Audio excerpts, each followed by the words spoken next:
রাজনীতির পর্দার আড়ালের খেলা সবসময় রহস্যময়। ৫ই আগস্টে সেই রক্তঝরা দুপুরের পর আমরা ভেবেছিলাম এক নতুন ভোরের কথা, কিন্তু আপনি কি জানেন সেই ভোরের আলো ফোটার আগেই অন্ধকারের আড়ালে আঁকা হয়েছিল এক ভয়াবহ নীল নকশা। যখন সাধারণ মানুষ রাজপথে বিজয় মিছিলে ব্যস্ত ছিল, ঠিক তখন রাষ্ট্রযন্ত্রের অন্দরে বসে তৈরি হচ্ছিল এক মাস্টারমাইন্ড গেম, যেখানে দাবার গুটি বানানো হয়েছিল একটি বিশেষ দলকে, আর আড়ালে বসে হাজার কোটি টাকার সমঝোতার হিসাব করছিল অন্য কেউ।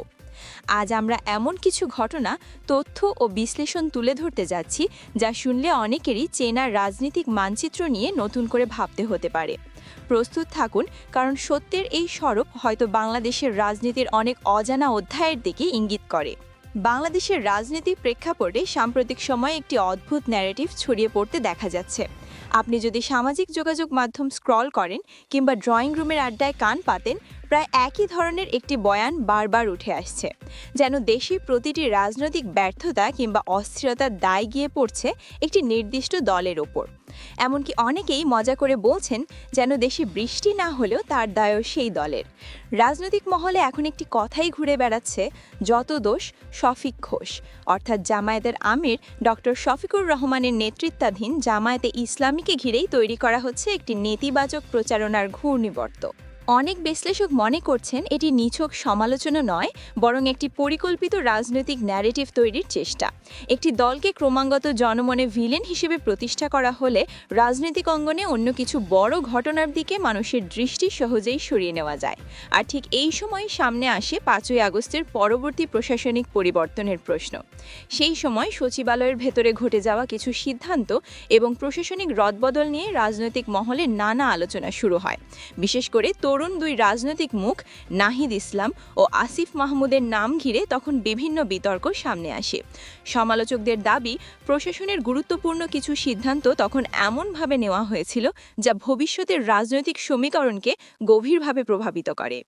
এই ঘটনার মধ্যে আরেকটি বিষয় ধীরে ধীরে রাজনৈতিক আলোচনার কেন্দ্র থেকে হারিয়ে যেতে শুরু করে। সেটি হলো বহুল আলোচিত জুলাই সনদ।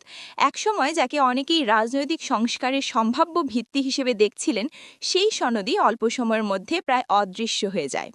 বিভিন্ন নেতার বক্তব্য, গণভোট নিয়ে বিতর্কিত মন্তব্য এবং রাজনৈতিক অস্থিরতার ভেতরে সেই সনদ ধীরে ধীরে রাজনৈতিক আলোচনার বাইরে চলে যায়।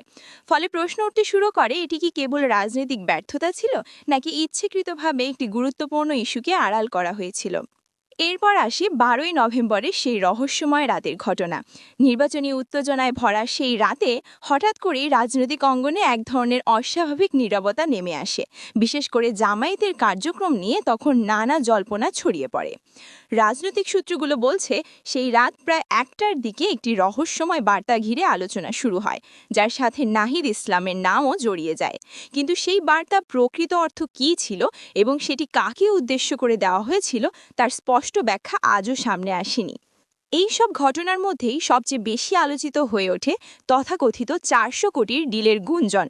রাজনৈতিক অঙ্গনে তখন শোনা যেতে থাকে, একটি বড় আর্থিক সমঝোতার মাধ্যমে কিছু পক্ষ নিজেদের রাজনৈতিক অবস্থান মজবুত করার চেষ্টা করেছে। এই প্রসঙ্গে অনেকেই তুলনা টানছেন নোবেল বিজয়ী ডক্টর ইউনূসের সময়কার কিছু অমীমাংসিত ইস্যুর সাথে। সমালোচকদের দাবি, যেসব বিষয় দীর্ঘ সময়েও সমাধান হয়নি, সেগুলোর কিছু নাকি পরবর্তী রাজনৈতিক সমীকরণ বদলের পর খুব অল্প সময়ে নিষ্পত্তি হয়ে যায়। এখানেই তৈরি হয় নতুন প্রশ্ন, এটি কি কেবল কাকতালীয় ঘটনা, নাকি এর পেছনে ছিল বড় কোনো রাজনৈতিক সমঝোতা? বাংলাদেশের রাজনীতি বরাবরই নাটকীয় মোড় নিতে অভ্যস্ত। কখনো রাজপথের আন্দোলন, কখনো বন্ধ দরজার বৈঠক। এই দুইয়ের সমন্বয়েই বদলে যায় ক্ষমতার সমীকরণ। আজ আমরা যে প্রশ্নগুলো সামনে আনলাম তার সব উত্তর হয়তো এখনও পরিষ্কার নয়, কিন্তু ইতিহাস বলছে সত্য খুব বেশি দিন আড়ালে থাকে না। সময়ের সাথে সাথে একদিন হয়তো পরিষ্কার হয়ে যাবে 400 কোটির সেই আলোচিত গুঞ্জন, জুলাই সনদের হারিয়ে যাওয়া এবং একটি দলকে ভিলেন বানানোর ন্যারেটিভ। এসব কি সত্যিই কাকতালীয় ছিল,